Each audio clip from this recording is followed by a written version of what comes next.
The string lights over our backyard glowed like a stage I didn't belong to. People were cheering, lifting glasses, cameras, flashing, all for my sister. Not one person seemed to notice I was turning 18 that night. I stood behind a row of champagne flutes, the heat from the lanterns sticking to my skin, watching the MC tap his mic and shout, "Let's celebrate Evelyn." 18 again. Something in me stopped. Even the music felt wrong. I set my glass down slowly, quietly, and in that moment I realized this party would become the last memory my family ever had of me, though they didn't know it yet. I grew up in a house where light always seemed to fall in the same direction toward my sister. Even as kids, Evelyn never had to ask for attention. It arrived for her the way summer heat settles over Austin, heavy and automatic. I learned early how to move around it, how to make myself small so the beams wouldn't burn. I must have been 8 the first time I realized what my role was. Evelyn had a cheer competition, and Mom spent the entire morning curling her hair, spraying glitter on her cheeks, pinning a bow so big it brushed her shoulders. I stood in the doorway holding my own brush, waiting for someone to notice me. They didn't. Dad only glanced over long enough to say, "Sweetie, be helpful," and grab her water bottle. So I did, and that became the pattern, me helping her shining. By middle school, it was routine. Evelyn talked, I listened. She won, I clapped. She needed something, I carried it. At family dinners, relatives would pull her into conversations about her future, her beauty, her potential. When they turned to me, their questions were gentler, thinner, polite in a way that made the air feel tight. "How's school?" Still drawing. Then their attention drifted back to her, like I'd only filled a pause. But the moment that never let me go happened when I was 15.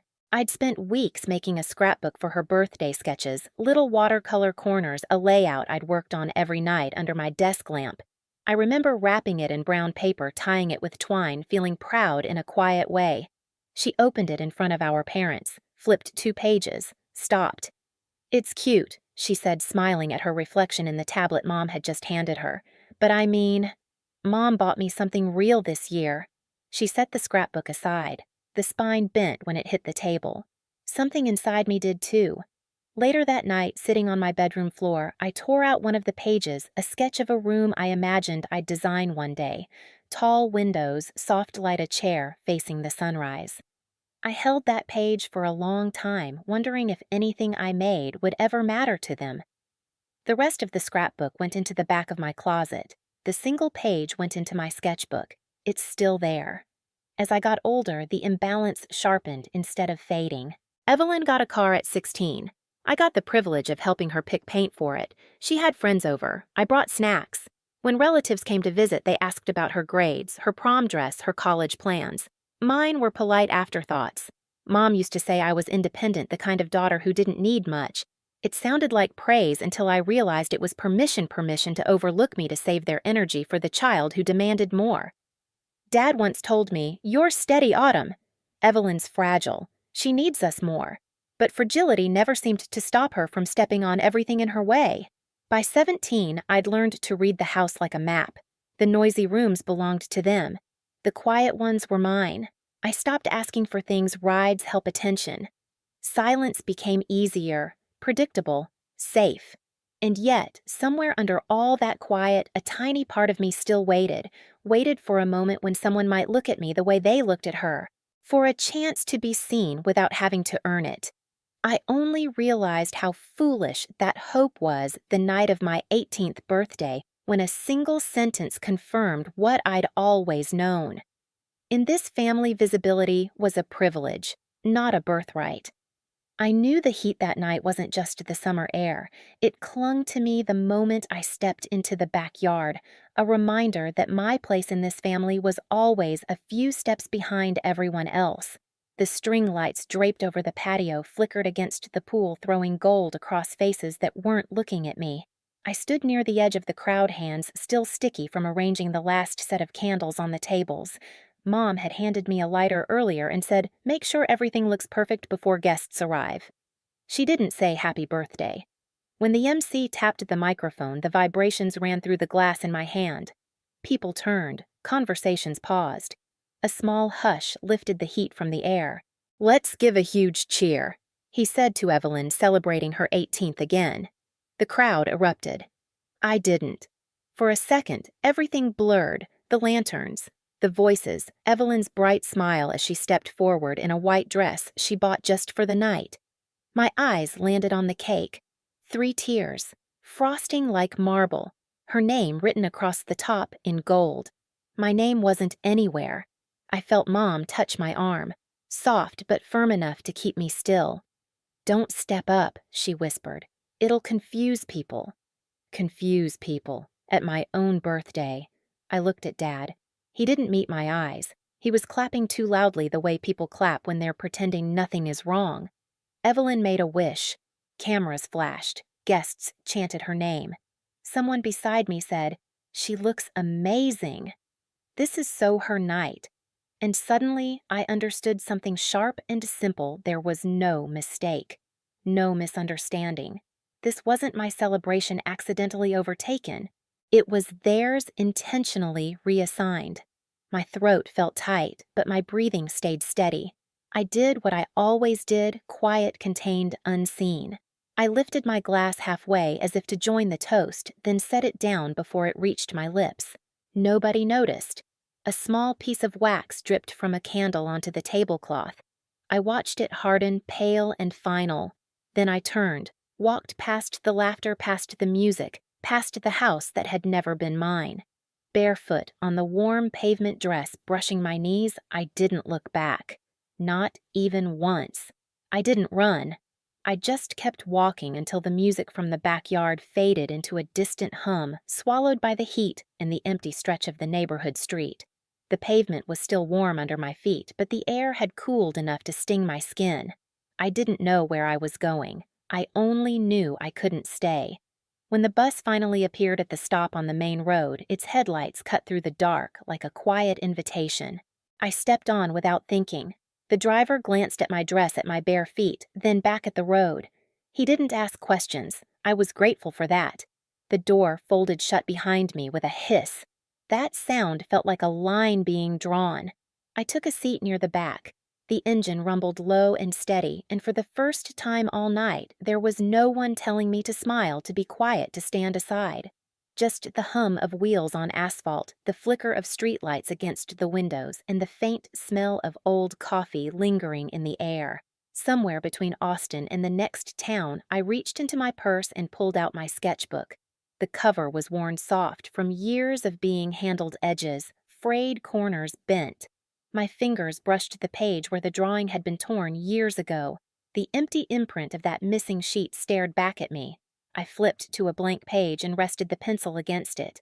A room began to take shape, tall windows, open light, a single chair turned toward the sunrise. I didn't know it yet, but that was the first draft of the life I was about to build. The bus carried me north through the night. Each hour felt like a quiet, shedding the weight of Dad's silence, the precision of Mom's control. Evelyn's shadow stretching across every room. By dawn, when the skyline of New York rose in the distance, something in me settled. Not peace, not hope, just resolve. Queens was the only place I could afford. A narrow room with peeling paint, a window facing a brick wall, and a radiator that clanked whenever it felt like waking up. I paid the deposit with the summer internship money I'd saved, $600 total. When the door closed behind me, the silence echoed. Not empty. Open. I set my sketchbook on the windowsill. The space felt small, but it felt mine. My days became a montage of survival. Opening shifts at a small cafe. Steam rising from milk pitchers. Wiping tables until my hands ached. Faint jazz playing through old speakers. And every night, classes on my laptop. Notes scribbled until the margins disappeared. Building digital models between the sounds of traffic and the thin walls around me. I didn't talk much. I didn't need to. People in the city barely looked at each other. That anonymity was a gift. One morning, while wiping down the counter, an older woman approached. She carried herself with the calm precision of someone who understood space the way others understand language. She pointed to a napkin on which I'd unconsciously sketched a corner of the cafe. "You drew this?" she asked. I nodded. She studied the lines for a long moment, then said, "You see the room. Most people only see objects. Her name was Marisol Hale. I would learn later she was known in certain circles for turning abandoned warehouses into homes with soul. That day, she simply handed me her card. "Come by the studio," she said. "I might have a space for you." It wasn't a promise. It was an opening. At her studio, a converted warehouse with brick walls and afternoon light pouring through skylights, Marisol looked through my sketches, each one spread across a long oak table. Her finger paused on the page with the imagined room, the one I'd drawn on the bus. "You build from absence," she murmured. I didn't ask what that meant. I understood. The internship she offered paid almost nothing, but it gave me access to the tools, the scraps of wood, the fabric samples, the empty rooms waiting to be redesigned. I swept floors labeled materials, learned how light behaves against stone, how texture can soften a wound you don't name aloud. My routine changed again. Studio by day, work by night, sketchbook always in my bag. I learned to listen to space, how it breathes when you shift a chair, how shadows can make a room honest. Marisol rarely praised me, but when she did, it was with sentences that felt like anchors. "You work like someone who's had to earn every inch. You understand quiet. You design with memory." I built furniture from reclaimed pieces, a table from old beams, a lamp from rusted copper, a chair that creaked like it remembered something. Every project became a way to rebuild myself in fragments.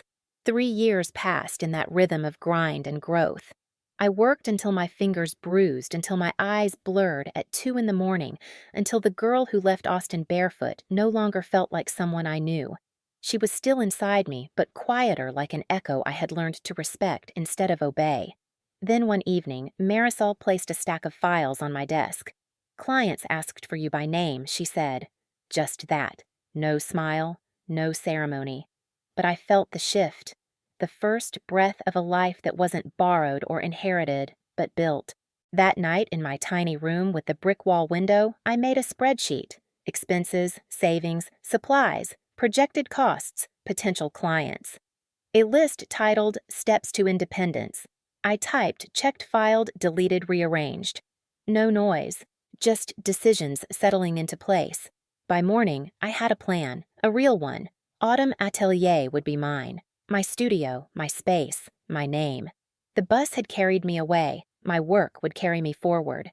This time, I wasn't running. I was building. This time, I wouldn't fix what they had broken. The morning my TED Talk went live, I didn't think anything would change.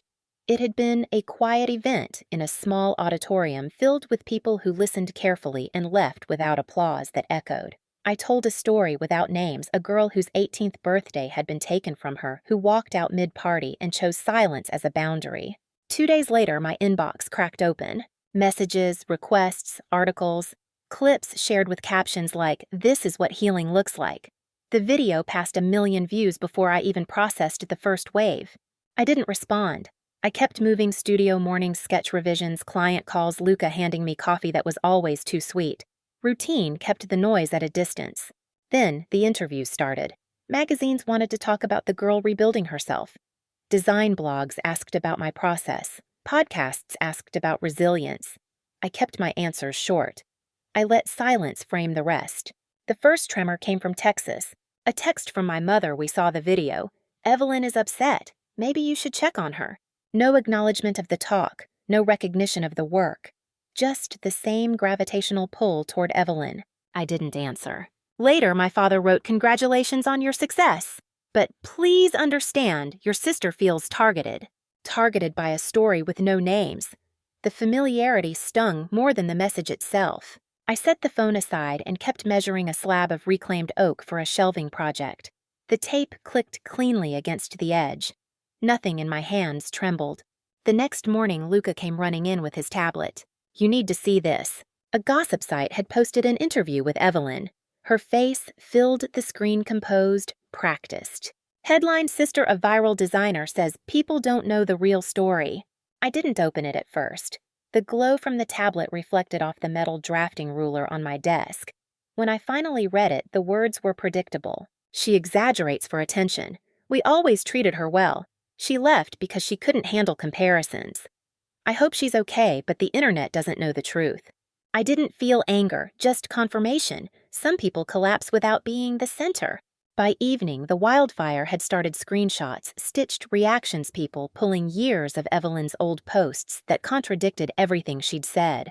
Comment sections turned heavy and fast. Still, I stayed silent. Silence has weight. It tilts truth toward the surface. That night, I filed the paperwork to expand Autumn Atelier into a full studio, signed the final Manhattan lease, updated registrations, transferred funds, closed loops that had been open for years. Each signature felt like a quiet door shutting behind me. No slamming, just closure. A week later, the TED Talk hit 5 million views. A boutique hotel wanted me to design their lobby. A brand wanted a collaboration. Clients wrote that my work made their spaces feel like breathing again. Meanwhile, Evelyn's accounts spiraled comments, disabled sponsorships, paused, her perfect content drowned under critiques from strangers who recognized patterns they'd lived themselves. Marisol stopped by one afternoon watching me adjust a lighting mock-up. "You don't have to explain anything she said. They're doing that work for you." I nodded, though something deep inside my chest tightened, an old ache separating from its root. That night, as I lined books on the studio shelves, my phone buzzed. An email, sender Evelyn. I hovered for a moment, then opened it. One sentence. I didn't know it would hurt this much to be unseen. The words sat on the screen like something fragile and unfinished.